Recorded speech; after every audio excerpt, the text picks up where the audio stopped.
And here we are, back again. This is not our item of discussion today. No, this is just a red pencil. Something I've been using to draw with recently, as this is Inktober, and I'm not participating. In fact, I am and I amn't, in that I'm not trying to use any ink for anything. I've actually been trying to just use paint or pencil. So today, what I wanted to talk about was this pen.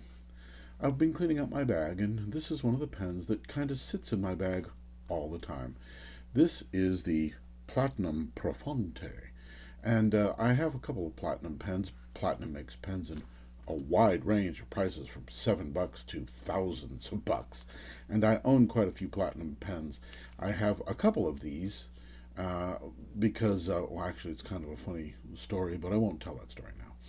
But these, I found them to be pretty decent little pens, and the other pens that I have that I like that are small and relatively inexpensive are these Sailor Compass pens. But the Compass is 3 times more expensive, or 2 times more expensive. I have a number of these because I buy them when they're on sale, so I actually have quite a few of them.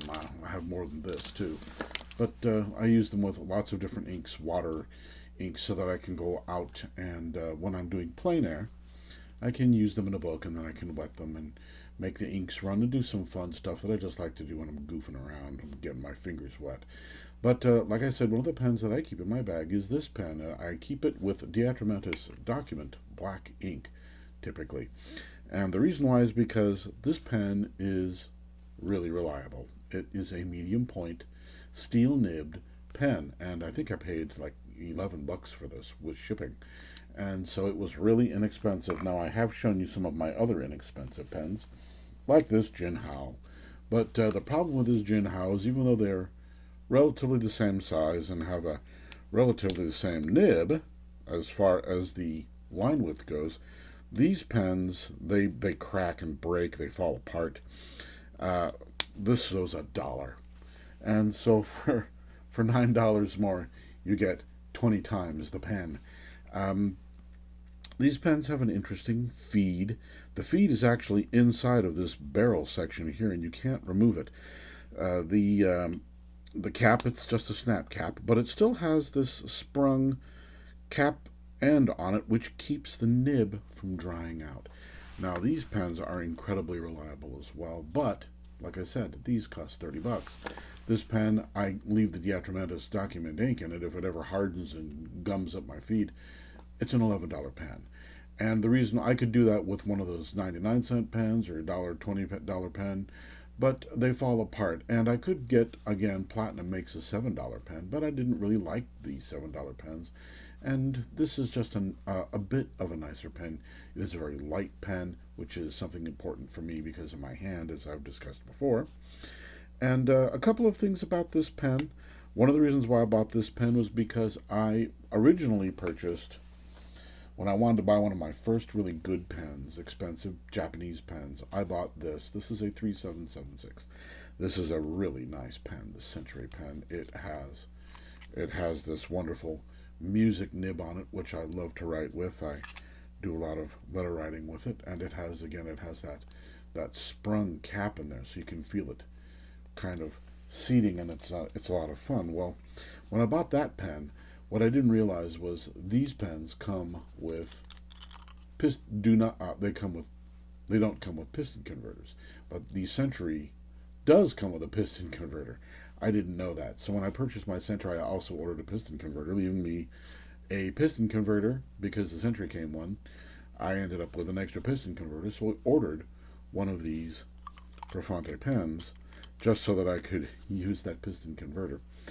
And it turned out to be a happy marriage because I like this pen. Now, obviously, I prefer my Sailor pens. Again, these are 3 times more expensive, or 2.5 times more expensive. These are a more reliable line writer. These are all medium fine or extra fine, I can't remember that. I think it's medium fine.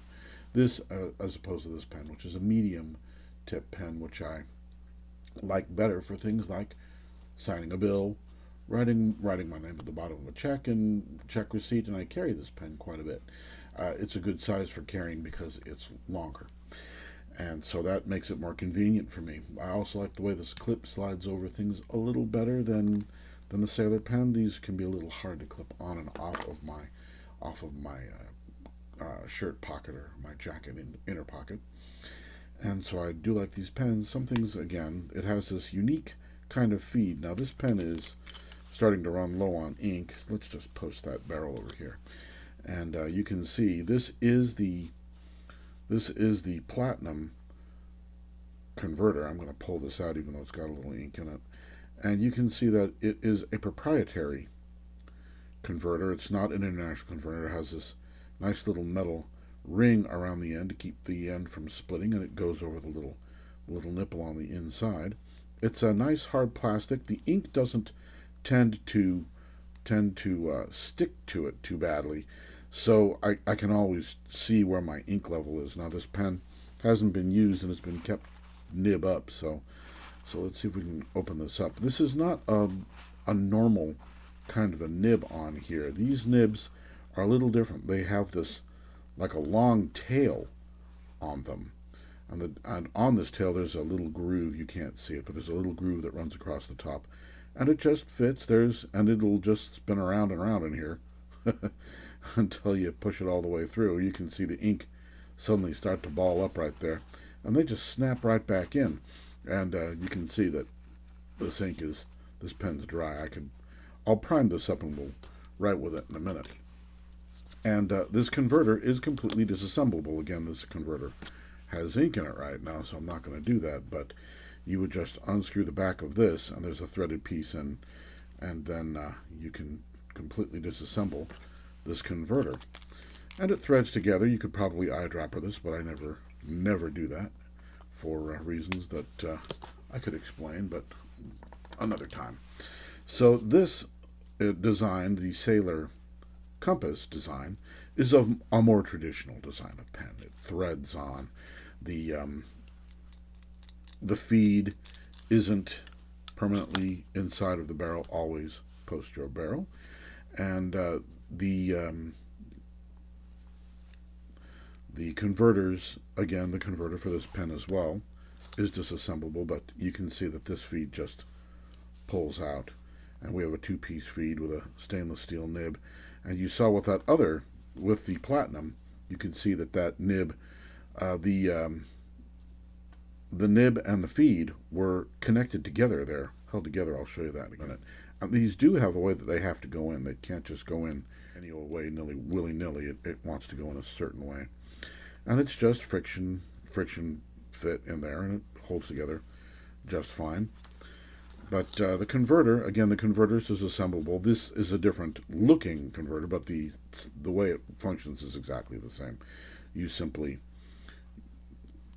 put the converter to the bottom, unscrew that end, this all comes right off, and then you can just pull this out, and that little collar comes up, and then you can put silicone grease on it. You can clean these or do what you have to do. I have a little grease on this right now.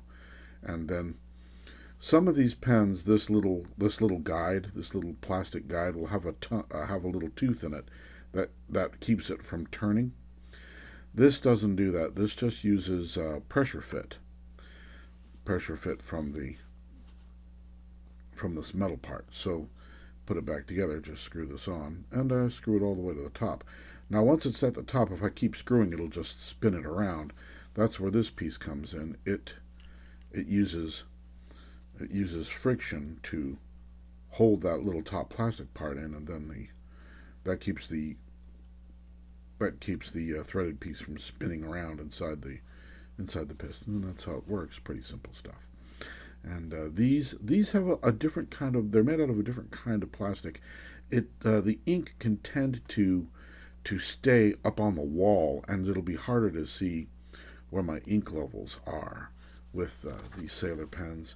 The capacity of the Sailor pen is also lower, but again, I've mentioned this before. I like a smaller capacity because I like changing my ink, and when I draw, I have a lot of these pens with different kinds of inks in them. Looks like this must be That's probably a permanent blue, platinum permanent blue in there. But I like these. I like these sailor pens, but this pen, as you can see, has much more capacity than those sailor pens, which again makes it a good everyday carry pen. The one thing I don't like about this pen is sometimes it can be a little bit skippy. Here, let's see if we can get this pen writing. I'll grab a journal here. We'll just, let me see here. There we go. So again, I haven't used this pen in a long time, and I can sit here and tap it, and it'll start to write. But let's just do ourselves a favor, and we'll just prime it up. So you can see it forcing the ink immediately up into the feed. And one of the things about this pen is the ink will just bleed right out of the end of that feed. So it will make a mess quite quickly. But you can see that these pens, it's a nice line. It's a nice line. It comes out very smoothly. The nib is not scratchy at all. And that's one of the things I like about these as well. It's a smooth writing experience. And the cap does post, as you saw. The cap does post. And it's a pretty firm post. There's the little guide beads that make this snap on over this little lip here. Also help keep this from rocking so it doesn't rock. I don't know if any of you were ever bothered by that, but sometimes it bothers me when I would post my pen, but I don't care to post these days. And so, let me turn this around the other way. And so now I've got a different image, but it definitely makes a nice image so that I can be able to write my name. But as you can see, there's just a little bit of skipping. Sometimes they run a little slow. I don't think. Let's take. We'll use this one. Whereas these pay a little bit more, but it's a very reliable writer.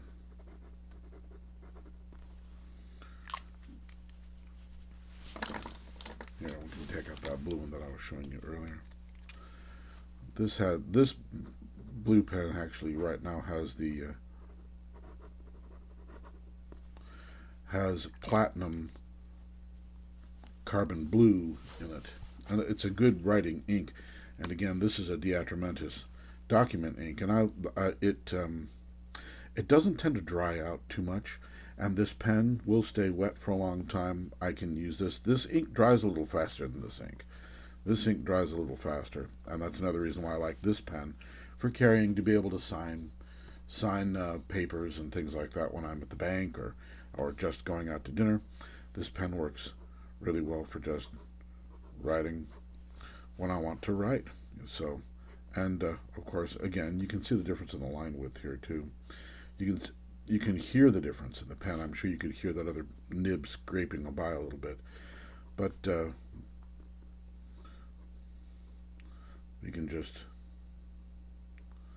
you can always kind of see when you're looking that you can tell when you might run into something that you might find that you like. And these pens are inexpensive. They write well. They don't dry out quickly. The quality of them definitely is superior to those Jinhao pens. And you can even do a little quick sketch of some scary guy on his way to, I don't know, maybe he's on his way to a protest someplace. He's looking a little worried about something. Maybe he lost his wallet at the last protest and has to go and find it amongst the park benches, and he's afraid he's going to get arrested for being out after curfew and smoking a cigarette. Here, maybe he's smoking a cigarette right now. There we go. But as you can see, they write well, and they have a good capacity. It's a pretty sturdy little pen, and just thought I would talk about that Prefounte pen, give you a little comparison to one of my sailors. Again, these run around $30. I can buy these on sale for about $22, $25, and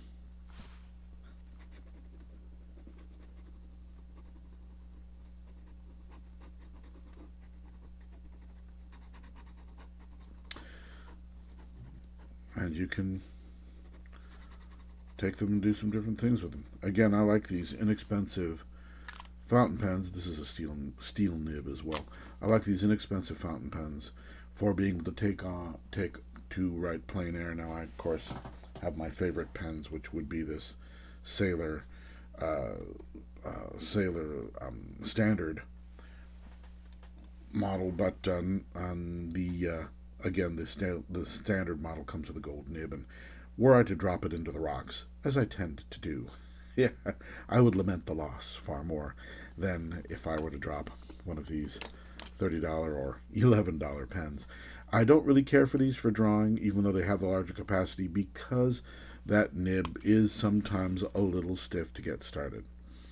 And the Sailor pens always write.